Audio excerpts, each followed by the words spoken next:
SMT Nation, we are back.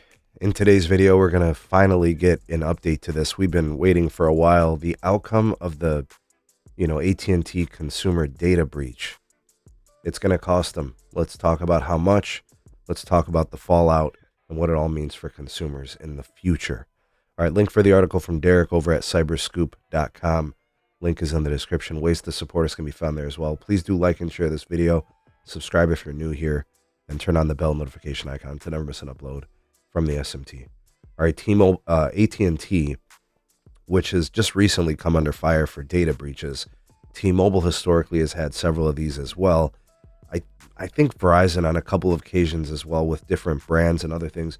Telco is a target for data breaches because of the absolute reach that they have, right? Every American has an account for cell service, so you could see why it's a target, right? So it's of utmost and paramount importance for it to be protected, but the carriers don't really seem to care all that much because these breaches keep happening.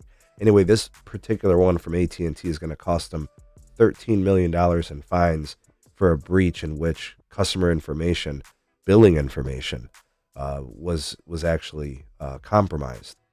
AT&T, for what it's worth, appears to could have avoided this, as they were storing consumer information in the cloud for years unnecessarily, not needing to. In fact, some of the customers had left the AT&T customers for several years, but their information, like mine, compromised due to all of this. So the breach dates back, it's been over a year. 8.9 or about 9 million AT&T wireless customers' information was exposed. Look, I don't know what to tell you guys. I think back to the time frame of this. Some of this information dates back to 2015 to 17.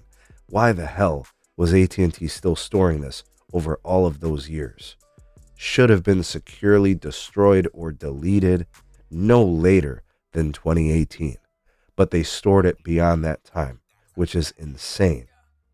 So we're talking about, personal identifiers, stuff like that gets on the dark web. You have obviously all types of risk factors. We've seen things happen like SIM swaps and all these other things.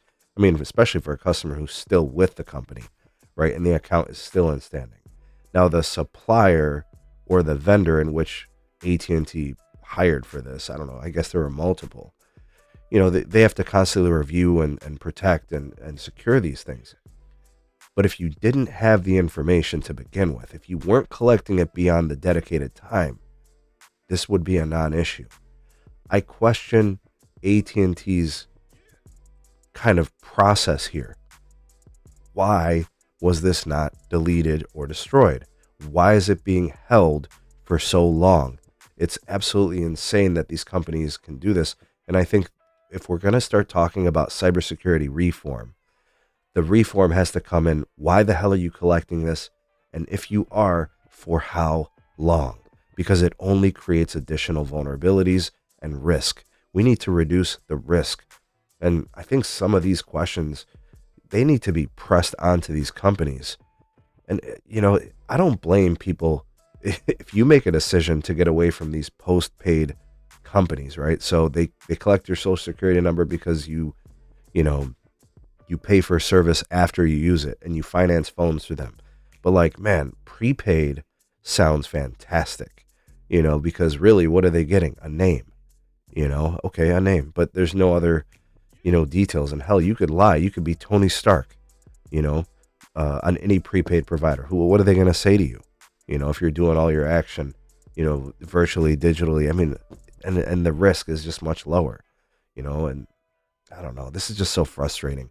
To have your information compromised unnecessarily, it's gotten to the point where, and I don't mean to sound apathetic, but what else can we do until there's actual reform and how these companies get to manage our data? Anyways, tell me what you guys think about all this.